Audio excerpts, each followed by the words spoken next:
October 25th regular meeting of the Garrison Union Free School District Board of Education. Our first agenda item, as always, is the Pledge of Allegiance. So if you guys want to stand back up, there we are. And our flags, there it is. I pledge allegiance to the flag of the United States of America and to the republic for which it stands, one nation, under God, indivisible, with liberty and justice for all. And the first agenda item after the pledge says presentation. Laura, I want you to tell us what that's about. Our presentation, well, it is, I don't know if you know, but it's School Board Recognition Week. I wait every year. So we wanted to publicly and formally thank you for all of your work. We know you get paid the big bucks to be here, but your dedication and your commitment to the education of the students here in Garrison is noticed and welcomed, and thank you very much. And with that, I want to introduce you to the student government, who is, the leader is Matthew Evans, and you want to take it from there? Sure, thank you. Good evening, Mr. President, Mr. Vice President, members of the board. Thank you guys for allowing us to come here today and honor you guys. I know the hard work that goes into being a school board member, having done the job for 9 years myself. So School Board Recognition Week is basically the week to honor those who sometimes do a thankless job, but all in all, there's a lot of hard work and time and energy that goes into your role. So we are here to honor you and thank you and appreciate you for your role. These student leaders next to me brainstormed ways to show their tokens of appreciation. So at this point, I will stop speaking and I will turn it over to Student Body President Jada Kirkwood. Madam President. Hello, I'm Jada Kirkwood, Student Body President. Jada, yeah, maybe if you use a mic, that way the people who are watching, may watch on TV can hear you. There you go. Hello, I'm Jada Kirkwood, Student Body President. We have Zach McCarthy, Vice Student Body President. Evan Masick, Student Body Treasurer. And Lena Sharifi, Student Body Secretary. We are here to honor Student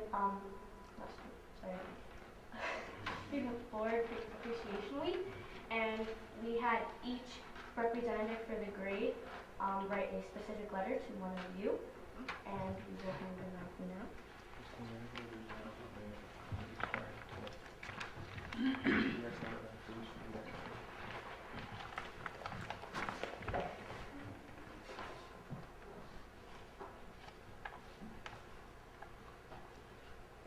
You can go to the mic and you can read the name at the top.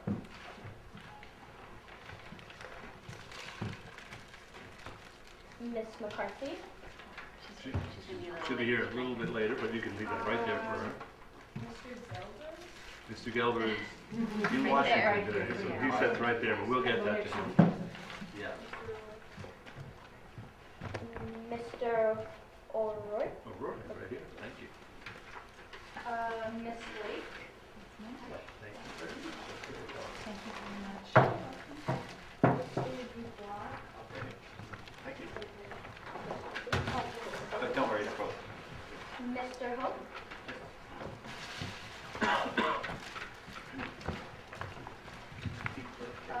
Miss Weinberg. Right in the corner there, she's up here. Now, just in the good stuff. We would just like to thank you for all your hard work that you put into the school and all of our programs that you helped set up for us and everything that you do. We just wanted to say thank you. Thank you all very much. It really is, it's an honor and a privilege for us to do this, and especially when we see guys like you and we get to hear from you, and you're so generous with the gifts. It's really a very special treat for us, so thank you very much. Thank you so much. Thank you. Have you guys ever seen a school board meeting? If you're tired, If don't you're tired, worry. you don't have Get to to. sleep. May not be honoring us in an hour. Exactly. Now we get to the business of the board meeting, and the first person usually to speak is Ms. Laura, and she gives us an update on what's been happening since we last met, in this case, 2 weeks ago. So Laura, superintendent's remarks. So good evening, Garrison. Nice to see you all. Hello, student government. Thank you so much for a fine presentation. Much appreciated. I have a few things to announce and celebrate. As you know, one of our district priorities is literacy, reading and writing, and we've had a number of school-wide and classroom events celebrating readers and writers. I have 2 to share, and then John has a couple of celebrations to share as well. I want to give a shout out to Marjorie, her team, and all of the second graders on their very successful Small Moments publishing party. I received an invitation to their publishing party on October 20th, hand-delivered by one of the students. The room was jam-packed with parents, students, staff, and lots of good snacks, very important. Students started off with a sing-along, or a song that it seemed like they were dedicating it to their parents. It was a Christopher Cross song, and it was just lovely, and I was singing it all weekend because it was so heartwarming. So they shared their work, their revisions, and their final writings. The small moments that were included in their stories were about cupcakes and pool parties, the mall, and SNAP, which I have a feeling was about a broken bone, but I didn't ask too many questions about that. So it was a lovely, lovely event. And that morning when we were, during arrival, I commented on one of the students' hair. I said, "Your hair looks so nice today." It was slicked to the side, and he said, "I have a publishing party today." So they were taking it very seriously. Another shout out, mostly around literacy, is to Stacy and her kindergartners, who just completed their first unit of reading writing workshop, and it's called We Are Readers. Kindergartners have been working hard to learn and practice reading strategies. In celebration of their many accomplishments and becoming readers, they paraded through the school with their trophies, books that they loved, and walked around the school, and students from across grades lined the walls and cheered them through as they passed by. So we are loving and embracing literacy in our school. I wanted to talk about our emergency response team. I'm very pleased and proud to report that we have a very strong 9-member emergency response team this year of staff. We will be participating in training from BOCES through Frank Guglieri, who is the regional coordinator from BOCES. He will be providing us with training in 8 modules. There's a curriculum that they will be training us in to ensure that we are ready and empowered with the information and prepared for anything that comes our way. Student government. I wanted to give you a bravo to Matthew and the Student Government Executive Board for running a very successful and very structured first meeting and with class representatives. In just one period, just listen to all of this, folks, they were able to approve the Garrison Student Government Association Constitution, establish committee membership, start planning for Spirit Week or weeks, and share concerns and announcements in just 45 minutes. Well done. I wanted to send out a shout out to Mike Williams, who came back to school after a busy afternoon for our drug crisis in our backyard event. The attendance wasn't high, but the people who were there were strong representatives of people in our community. There were people from CTC, Community That Cares, PCNR, parents of elementary students, parents of middle school students. There was BOCES representation as well as school board representation. So it was a great turnout as to who was there in the audience, as well as the panel. They were filled with good recommendations, a lot of information, and it's just continues our commitment for keeping that conversation going. Another shout out is to the PTA and the staff members who came out to support the Fall Festival. It was a lovely day. There was a bouncing fire department station, pumpkin painting, a maze made out of hay bales, chili contest, dunking machine, cakewalk contest, food truck, serving hot dogs, raffles, beautiful pumpkin centerpieces for sale, live music, student quilt art, and student-created place your face frames, and so much more. It was such a nice community event. I know a lot of work goes into it, and a lot of people came out and enjoyed the day. So thank you, PTA, and everybody else who helped make it such a success. Thank you to Nurse Melissa for coordinating another successful flu shot clinic in partnership with Putnam County Health Department. There were lots of kids and adults in the building who had a Barbie or some kind of theme-based Band-Aid on their shoulder for their flu shots. On the PISA project update, we had 2 walkthroughs of our facilities and 1 public forum so far. We wanted to thank the folks who did come out for the walkthroughs. We thank you for your good ideas, your feedback, and your good questions. We will be posting those questions and responses on our website as we move through the process, because I'm sure many share the same questions. We understand that some folks in the community did not receive their postcards in a timely manner. So because of bulk mail delays and because we really want to hear your input, we added another date in November, November 13th, as well, in addition to our December 6th walkthrough and public forum. So we hope you can make that date. If not, please know that we're here to answer questions, so you can call us, meet with us. We will give you a walkthrough, whatever you need to make an informed decision when we decide to put it before the voters. We're also developing a task force to compile the community input that we collect and review priorities. And if you're interested in being part of the task force, just give me a call. I can give you more information and the dates that we plan on meeting. Lastly, I just want to talk about, on our November 15th meeting, John, myself, and a team of 4 teachers are preparing a data analysis / literacy presentation for you. So if you have any questions or you'd like to see anything reviewed or answered during that presentation, please just email me, shoot me an email or call me and let me know so that we're prepared to answer. Lots of good things happen in Garrison, and it's so nice to say so many shout outs. So thank you. Thank you, Laura. Questions for Laura on any of that? I noticed in the written report, you know, the Highland Falls Fort Montgomery bond issue did pass, so they got approval for 25 million or so. Any idea what kind of margin it passed with? Was it a? I'll look it up. I'm curious. They have a special circumstance over there. I do believe people who reside at West Point also vote in that. No. No?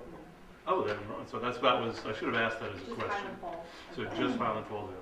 So that, all the more reason I'd like to know, just get a sense of what the margin was. And But that was a encouraging. That's congratulations. encouraging nonetheless. Oh, absolutely. Yeah, it was $23.4 million. Really exciting. And the community will be receiving another postcard in the mail with the new dates and reminders. So we hope everybody comes out. Very good. Are you getting a lot of responses? Trickling in right now, but we hope to sort of gain some momentum as we move forward and the word gets out. If there are no other questions for Laura. John, principal's presentation? Good evening to the board, good evening to the Garrison community. Just like to pick up and echo something that Laura started mentioning in her superintendent comments, and that is an acknowledgement of the opening of the 3rd session of our Garrison student government. I thank you all for being here. I'd like to especially acknowledge and perhaps reintroduce you to Matthew Evans. You probably know that Matthew Evans is a teacher's aide here at the school. He came to me at the end of last year because he had such fond remembrances of his time being in a student government and running student government, and wanted to basically add to his already very full duties and take on extra responsibilities to actually be the faculty advisor for the student government. It is endemic of the type of commitment of him as a professional, as well as our whole staff, to always look at where their talents can fit a need in the school. And I just wanted to publicly commend Matthew for that endeavor, along with his executive board. And just to remind the board that in its 3rd year of existence, 8th graders are acting as an executive board, leading a group of 3rd through 7th grade representatives who are elected in a democratic processes in their classrooms to basically envision change for our school, and are empowered by the adults in the school to realize this change. So just to every year like to remind people that a true democratic process is taught in this building through a real world democratic experience. And I commend those 8th graders for being elected, for taking the challenge, and I look forward to watching the school grow and change because of the students' participation in a democratic process. I'd also like to pick up on what Laura said about literacy being alive and celebrated in the building by acknowledging a very, very successful week that occurred. Last week was Dear Week here at the Garrison School. DEAR stands for Drop Everything and Read. One of the highlights of Dear Week is to have Dear Time. Dear Time was a time when parents came into the building, spilled into hallways, corners of classrooms, to basically spend some time with our youth reading alongside of them. In the case of younger children, reading to them, and really having a generational celebration and reinforcement of the love of reading here in the schools. Some other events that went alongside of that that really fostered literacy within that building is our book fair. This space last week was transformed into a place that really got kids excited by reading. I really would like to acknowledge Kyoko Gelber, who every year works with Oblong Books in Beacon to present a very unique, atypical kind of book fair in that it lacks a lot of the trappings of toys and tchotchkes and things that could attract a child's attention and gears them to the main attraction, that of paper and binding and words on white pages. And the kids had a great time. They shopped feverishly, were excited about their purchases. The PTA had about 16 different volunteers that came in to support and run the 5 successful days of the book fair. I'd like to also acknowledge our own board member, Courtney McCarthy, who did a fantastic job not only securing a very talented author of Hudson Talbot, who came in to speak to all of the different age groups because he does write to a lot of different interest levels, but then also for taking on the challenge of sponsoring a readathon sleepover last Friday night here in the school, alongside with Charlotte Janetta, Tricia Mulligan, Andrea Wood, Chip Rowe, and Brandon Williams. They actually sponsored an evening filled with a lot of reading, a lot of fun, and then a sleepover in the gym, only to be woken up Saturday morning about 6:45 to a lot of excited children. But 28 children in all in attendance. I think that's about right. And it was a fun time. I did not sleep in the gym. I slept in my office, so I actually got a little sleep that night. And it was a great time, and just a further example of how literacy is celebrated and flourishes here at the Garrison School. That's it. Thank you. Questions for John? Great, by the way, that I looked it up, the answer to your question is 330 yes and 182 no. Just shy of 64.5%. Encouraging, I hope. The Highland Falls. Highland Falls. Capital. Oh, okay. Three, So what were the numbers again? 300? 330 yes, 182 no. Sue, Treasurer's Report. Good evening. We have 2 treasurer's reports. One is for August. The first thing you see is the investment reports. We started out the month with 4.154 million and ended out with just over 4 million. Basically, there was one transfer to the multi-fund to cover payroll in August of 153,000. And then on the multi-fund accounts, we started out with 822,884.99 and ended out the month with 840,622.62. And we have more activity in September. If you look at the investment accounts, we started out the month, of course, with the 4 million and ended out with 7.3 million. Basically because our taxes come in starting in September, so there's a lot of activity in September. We try to transfer as much as I can into the investment accounts because we do get a bit of a higher interest rate in that. And the multi-fund account for September started out with the 840,622.62 and ended out with 3,115,361.18, which it transferred in October. And just for informational purposes, I checked, we're over 93% of taxes collected as of today. 93% collected. So is that, so all that money, basically that money, all those funds are already in-house at this point, is that right? At this point, yes. And invested, obviously. Is that good for now? That's a good Yeah, that's about average, that's what we average. do. I mean, there are a few people that pay half taxes, so the second half we get in March, and the county will make us whole in April. Oh, the county doesn't pay us now. They don't pay till April? They make us whole in April, yeah. Well, after they finish the second half of the collection. I think I've asked this before, or if I haven't, somebody else did. Who collects the interest that's charged on the partial payments? Do we collect that, or the No, county? No, we do. We collect that. If it's re-levied, Right. to answer the questions, anything that's interest that we're getting now or penalties come directly to the school Hmm. for October. Right. We do get something from the county, they take a portion of it. They levy, and I'm not sure what percent they re-levy. They re-levy when the property taxes go out in January. No, okay. So, Questions for Sue? If not, I remember we have a resolution. And I will read it from my hard copy. Resolve the Board of Education of Garrison Union Free School District. Do we have two resolutions or? No, just the one. Okay, sorry. Resolve the Board of Education of Garrison Union Free School District accepts the treasurer's reports for August and September 2017 as presented. So moved. Need a second. Anybody? Seconded. Second. All those in favor? Aye. No abstentions, no nays. Thank you, Sue. We've also got budget status, revenue status, warrants, and a budget transfer in there we have to approve. Do you want to take us through that too, Sue, please? Yep, basically, the warrants and the, that are in there are basically, business as usual, so unless anybody has any questions, and ask the, budget transfer.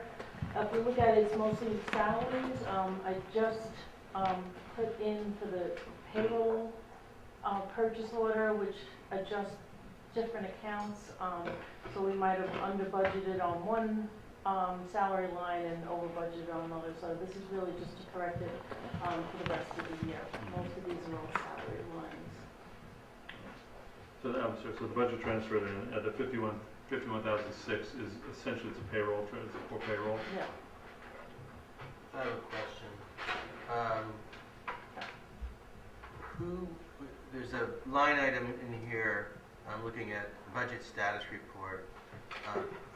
Tax collector, under tax collector, it says purchasing clerk.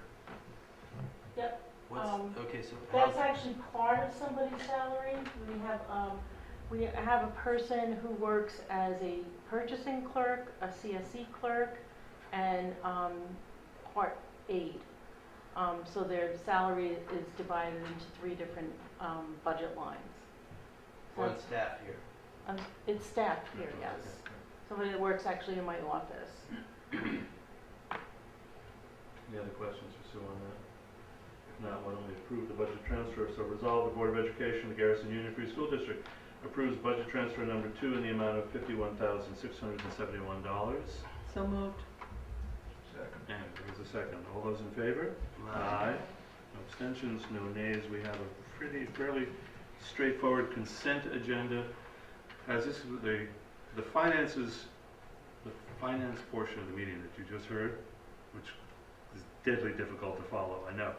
But that's what we basically, one of our jobs is to make sure that all the money that people pay in taxes that fund the activities of the school are properly managed and dispersed, and when we collect the taxes, that they're put in the right accounts so that we can fund the activities of the school. So that's what Sue does for us each month, and it's our job to stay on top of that and ask questions as they occur to us.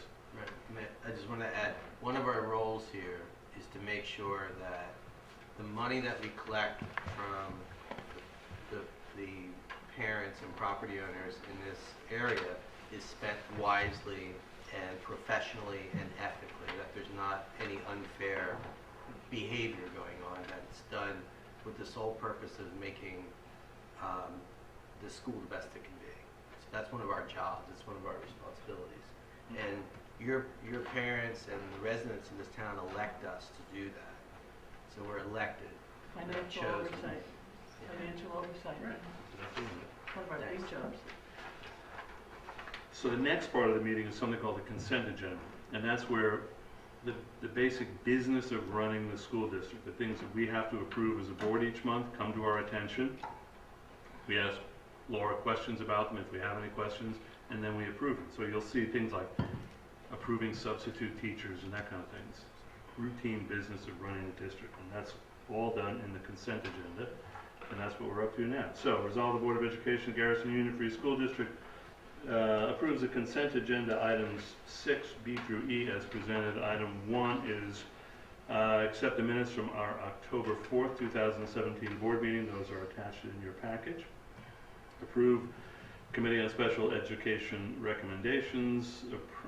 Approve the appointment of Twilight Abruzzo, Patricia Johnson, Kathleen Keene, Jody Sibilia, Mark Skinner, Sarah Stevenson, and Laura Yodice as substitute teachers for the 2017-18 school year at a rate of $85 a day. And item last, approve the 2017/18 extended school year contracts for educational services with Hendrick Hudson Central School District for two individual students. That's the last of the consent. So moved. So moved. I need a second. Any questions for Laura on any of that? Twilight Abruzzo. Twilight Abruzzo. Is it Kathleen Keene?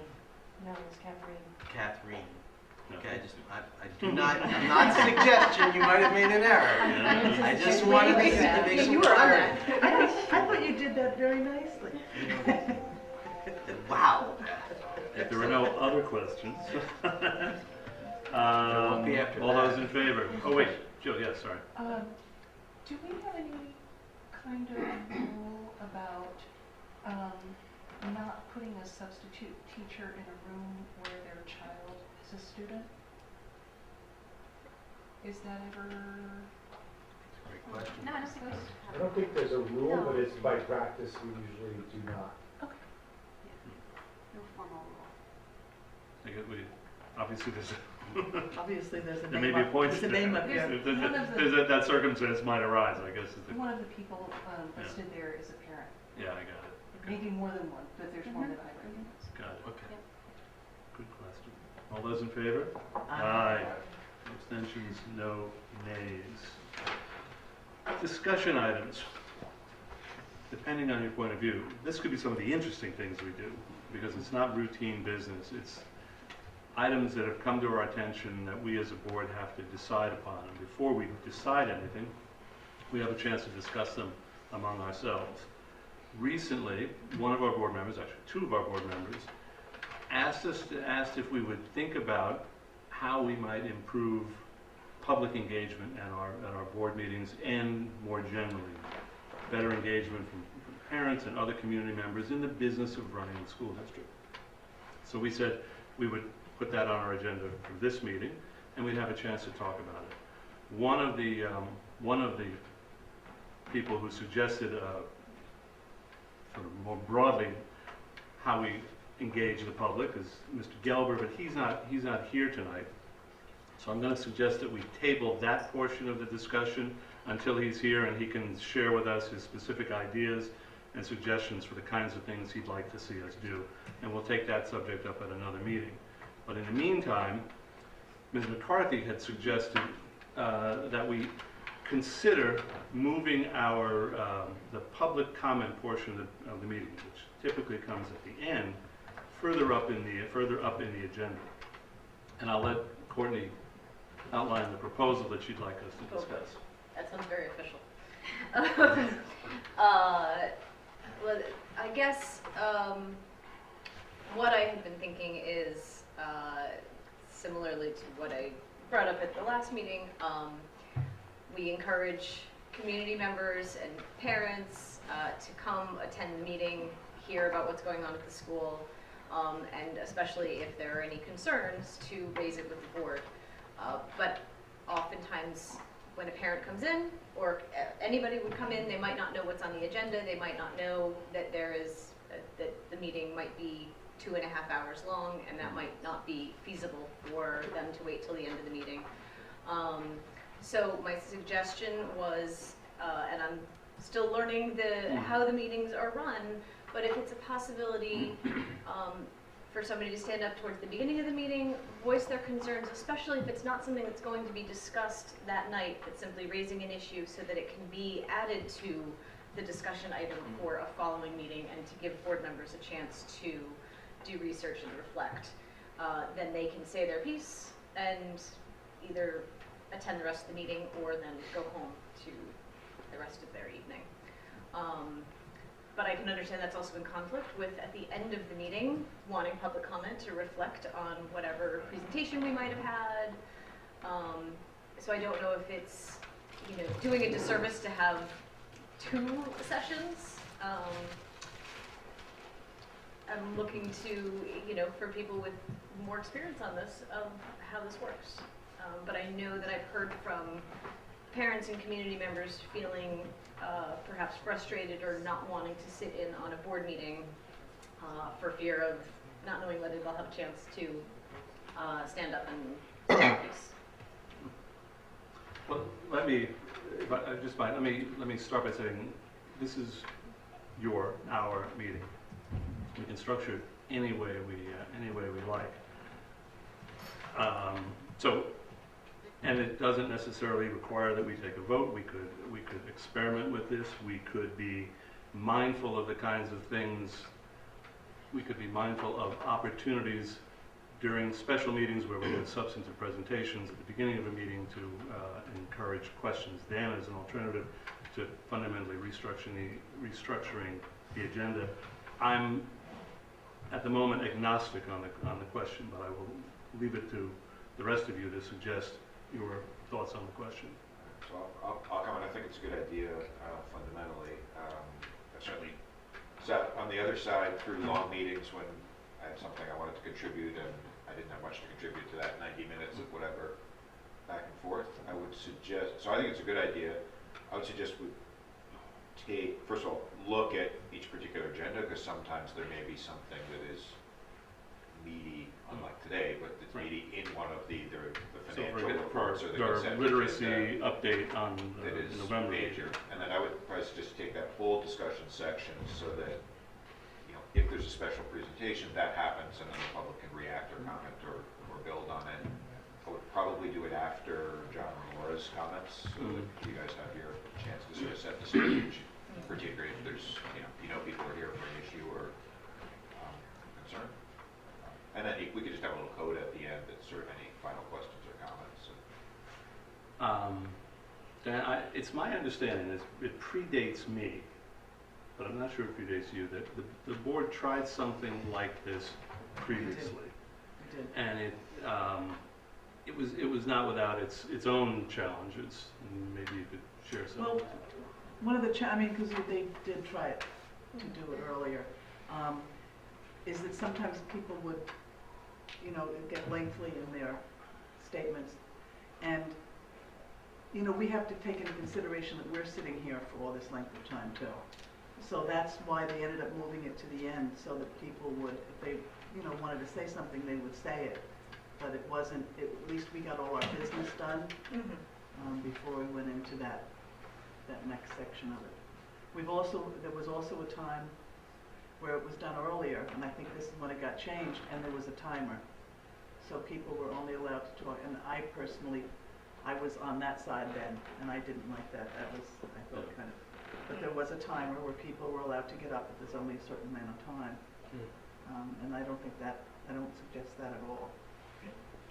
But I like your suggestion maybe of if there's a special presentation to give them an opportunity to say something maybe in there. But I'd still vote for it staying the way it is. Let me suggest that maybe as I said, I was agnostic. That doesn't mean I can't see both sides of it. And on Diana's side, I don't doubt that certain individuals have said, well, they don't come to board meetings because they don't want to wait for the entire period. They can't invest all of that time. By the way, as an aside, I did go back and check, and Beth was very helpful on this.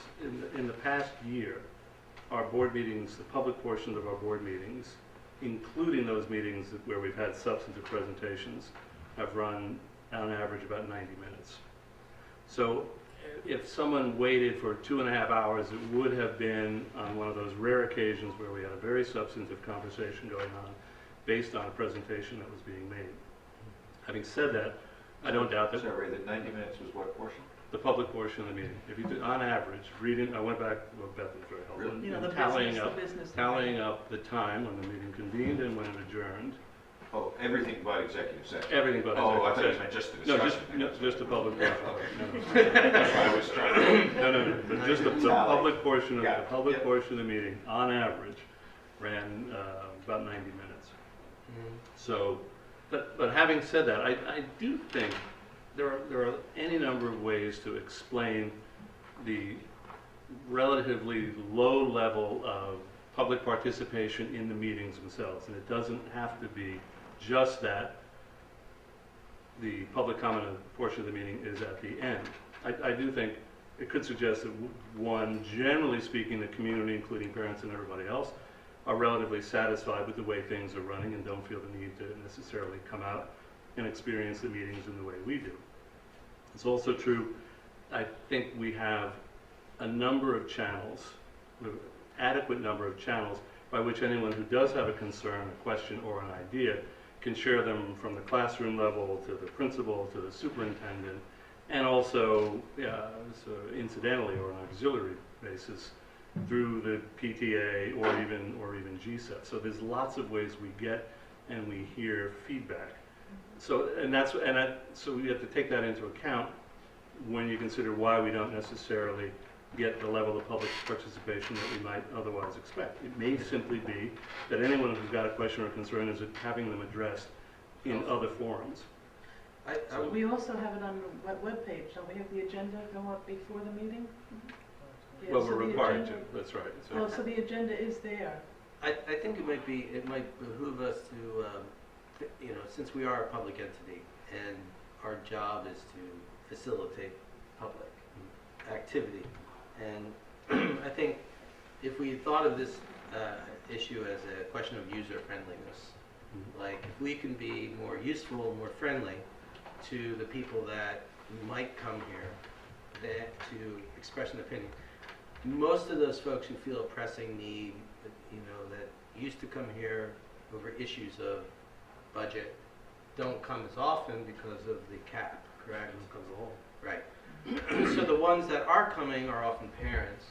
They have children at home. They're seeking some sort of coverage, and that's something to consider. So I would recommend, I agree that we should not necessarily make a formal move to move the public comment forward, but simply, if we could have an audible, if we could say, like, we need a public audible, there's X number of folks here, they would like to speak and then leave, we could just have a moment early that would allow for that. That if we get You mean a speaking rather, not a back and forth? Well, You mean just no, speaking? just the Well, comment portion. I think Right. maybe that We can, if we can call that on a meeting basis, if we could have that, just sort of say, look, if we walk in, we see two people here that clearly are here to say something, would it be appropriate then to say, let's make a move in the agenda early and allow for a public comment this time? Yeah, sure.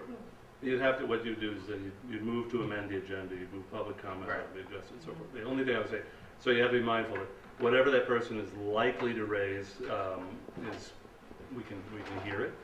But if it's something we're hearing for the first time, it's obviously going to be tabled for further discussion in Sure. the subsequent meeting.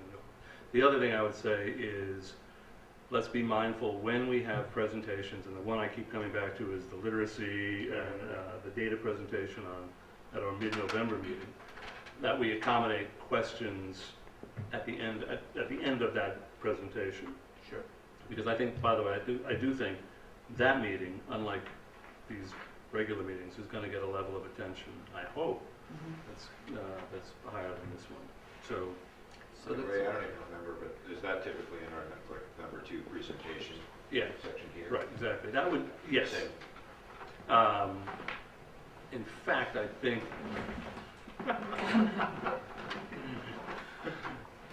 Are we scared? See that? No, that was enough. That was enough. There you go. See that? Yeah, it It's is. like a no-brainer. Yeah, so It's usually when there's a major issue or there's Right, something. it's something big going issue, on. there's some topic.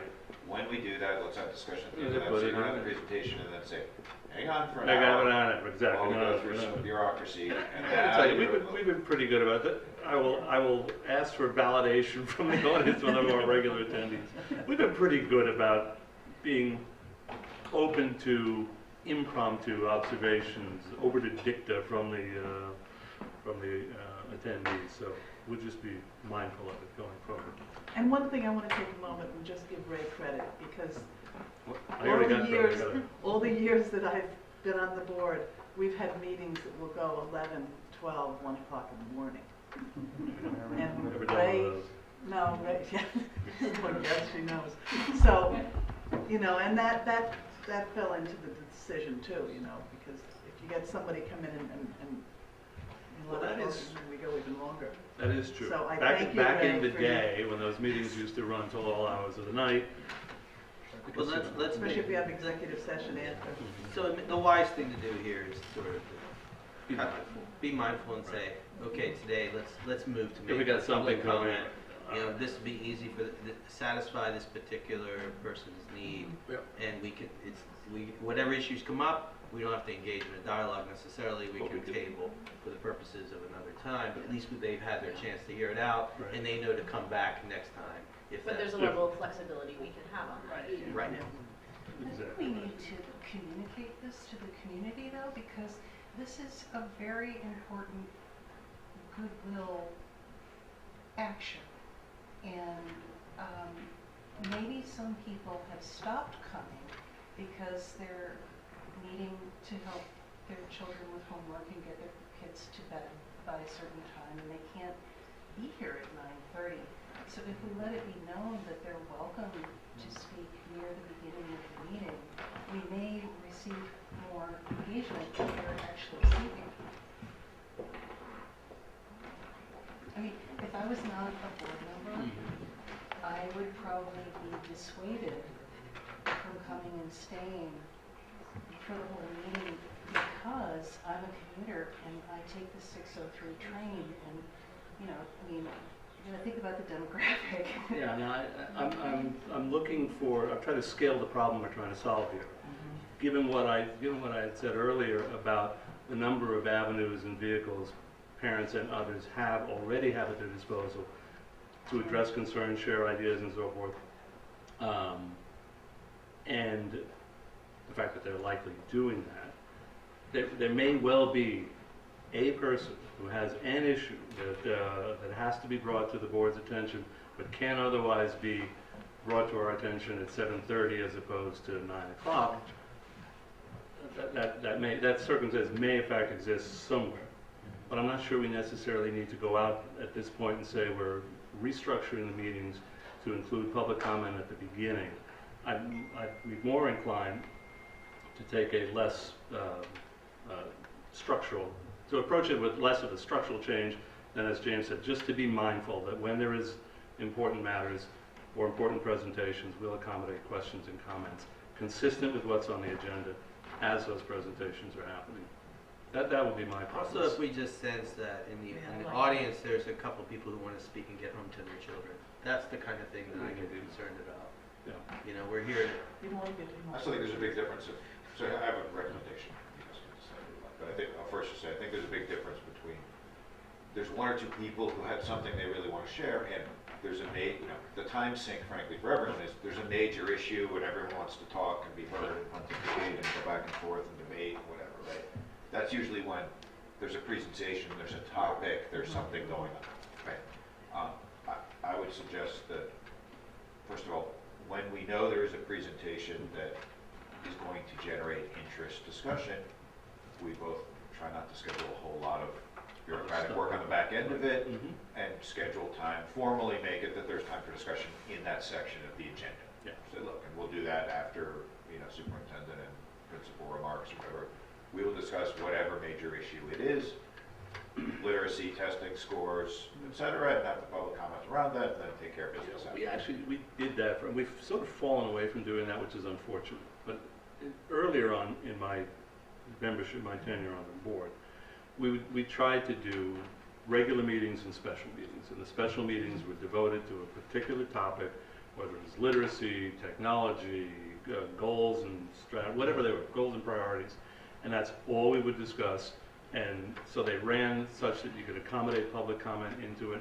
And I think we should try to get back to something like that. Because right now, we've sort of gotten away from that, and maybe because we've shortened up the number of meetings each year, and so there's always business to be attended to. But to the extent we could get back to structuring meetings around regular business meetings and special meetings, I think we generate more interest and more participation just by virtue of that structural change. So. That was something that David brought up. So this discussion item, it says public engagement. One was a question that Courtney raised. Do you feel like we've answered it, Courtney? I think so.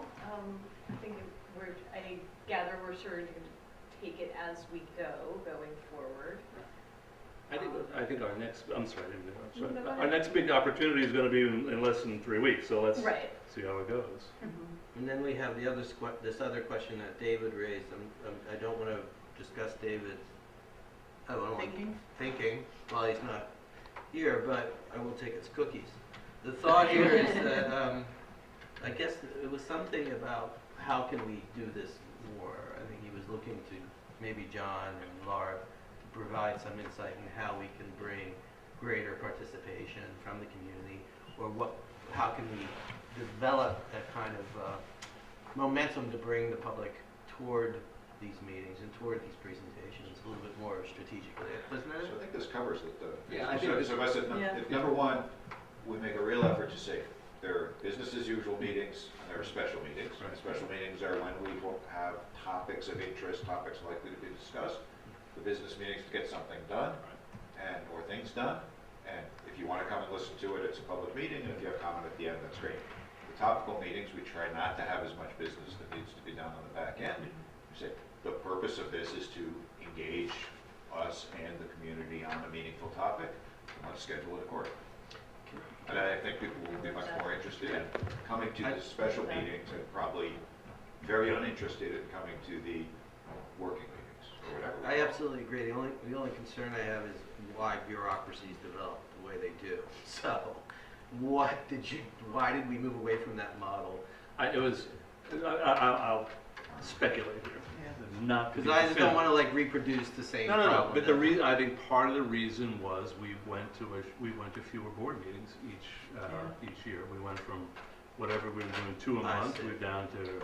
So there was always some business that encroached. To be honest with you, I think we can be more diligent about collecting the business items into a business meeting than Sure. maybe we have been. So But that's some how it things, happened. some things come up Clearly. in between, because we've lengthened that time between, some things Right. do come up, and one of our main goals is to do the business of the school, so Right. So all I'm That saying has is to we can take Anything that has to priority. be included, Revisit the anything has to be discipline. included, anything that Right. doesn't Yeah. isn't timely enough to need to, move it to the. So the question is always going to be from me to Laura, when we put the agenda together, is, okay, do we have to do this at this meeting? Can this be held over? And if it can be, it will be, that's all. Does the district clerk have any concerns about such a strategy? Not really, I mean, I can work with what you want, that's what I'm here for. We'll just have to work, Laura and I will work very closely with Ray, in No, the Vice determining. President Jones, sorry, And James. James, of course. Determining, what needs to be addressed, and the proper timeframe for it, and make sure that things get on the agenda, as soon as they can, and. So that we free up time for, But I- I would also caution that it's very likely at any given moment that something just has to get put on an agenda. Okay, Someone right. has to So we'll- make, okay, right. Someone That's else is fine. waiting for a response, That's or great. something has to be filed, or something like that. And some of the rationale behind condensing meetings because we struggled with attendance. So there were a lot of items that we had to just put on the next month because we were struggling. But I feel like we're back and we're ready to go. And so if, then those things don't have to be moved to the next agenda, which makes that agenda longer with another presentation, with a presentation. So if we're able to commit to the meetings that we have set, then they don't, they're not shifted. We could also go back to having the 2 meetings a month. let's stick to this. Right. Stop that conversation. We have one action item. You got a review committee meeting. Oh, committee meeting, well, okay, let me suggest, we can discuss committee meetings. Committee the- minutes, yeah. Committee minutes of the committee meetings, the two were facilities and, what was the other one? Technology. All right, so facilities Very short. Facilities preceded our last board meeting in which we discussed the presentation with the architects. If anybody has any questions on those, I don't think they do. If anyone has anything to say about the technology minutes, now's the time to share it. Otherwise, they're in your package and you can review Right. them. I read them, they took Pretty good. presentations from 2 smart board companies. That's what Yeah, I'm thinking that's about. it. Exactly. We have one action item, I will find my agenda and read it, and that's to approve the services of Bernard Donigan and Company. This is very quick. All right. Resolve the Board of Education of the Garrison Union Free School District accepts the Bernard P. Donigan Incorporated letter for financial consulting services as follows. 1, the firm of Bernard P. Donigan is hereby designated municipal advisor to the Garrison Union Free School District.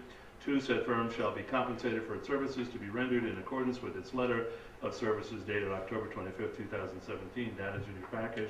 The President of the Board of Education is hereby authorized to execute and deliver said letter of services. And 4, the resolution shall take effect immediately. So moved. I need a second. Second. These are the people who were, Jason was here at our last, was Jason? Jason. Yeah. This is Jason's firm. They serve as advisors in structuring the financing that we're hoping to secure approval for. Are there any questions? If not, all those in favor? Aye. No abstentions, no nays. Thank you very much. I should add, by the way, that Donigan is a firm that we've used in the past. We used them when we did the refinancing. We used them when we did the, and we use them currently on the budget. So they're year on the bond. they're very good and long-standing partners. And now comes public comment. Does anyone have public comment? Okay. There we are. Hi. If we're gonna do it, we might as well do it the way we do it. Yeah, so, to the microphone. You want me to the microphone? Yeah, Of course. please. So is my computer. Right. Very efficient. Hi, I'm here. My name's Sarah Tormey. I'm a parent, and also I'm here as a representative of GSEF. And we have launched our fall appeal, which is a month-long appeal that raises about half of our operating budget every year. And this money goes towards grants like the Teachers College Reading, Writing, and Literacy Project, which we launched with Gus this fall. We look to continue to work with the school to do our best to support the district priorities through the donations. Large, small, doesn't matter. Every little bit helps. We're a 501(c)(3). We're tax deductible. So we hope everyone in the community will go to gsef.net, learn about what we do, and consider making a contribution during this appeal.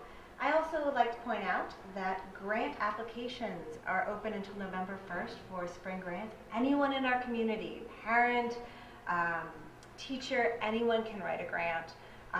Our instructions are available at gsef.net, and I hope everyone will go take a look at that because there's a lot of great opportunities here. I know a lot of the teachers put forth great ones. We see a lot coming from the administration as well, and we're really excited about what we are able to do for the school. So thank you. Thanks. And good luck with it too. Now, this is the fall fundraiser, but we still have the spring thaw, right? Which, sorry, go ahead. Of Yeah. course, I'd be happy to take your questions. Yes, this is our fall month-long appeal. And as I said, this is about half the operating budget. The other half will come in the spring when we will do the spring thaw. The date for that, you can all write this down right now, is April 14th. And it will be at Glenwood this year. We're really excited to partner with them again. It's been a few years since it's been there. And I know they're excited about it.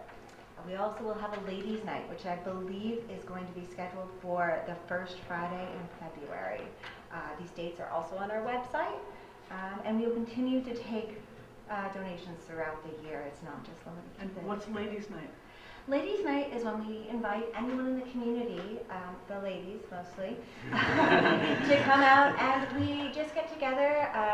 The board members of GSEF provide the drinks, we provide the food, and we just chat about what's happening in the community. It's a fun night out for everyone to relax and basically talk about what their kids are doing, from what I could tell last year. But it was really nice. As a parent who's, work from home, doesn't get out much, that was really fun. So it's a great way to meet other people in the community.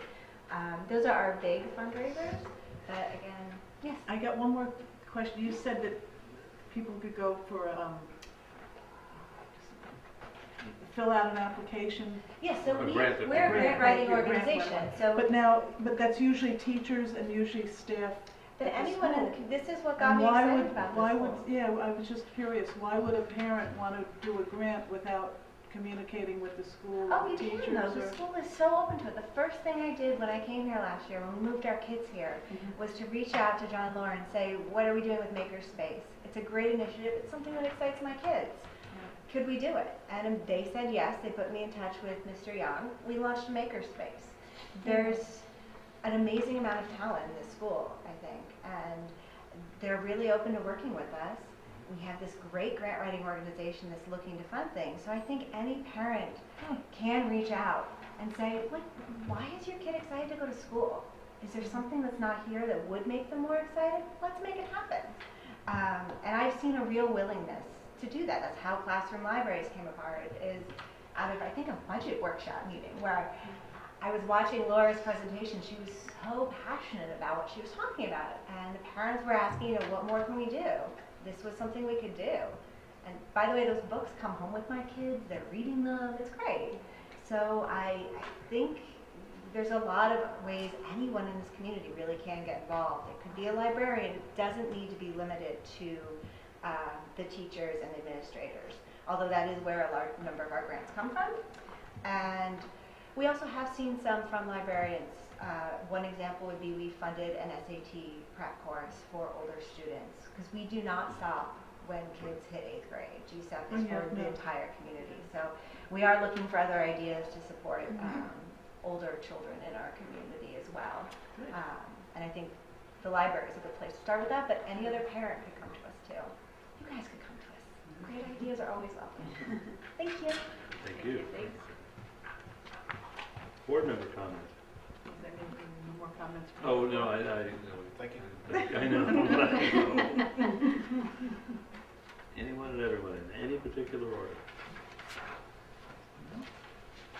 If not, we do have a brief executive session, so I'm going to ask that the resolve the Board of Education. Last words.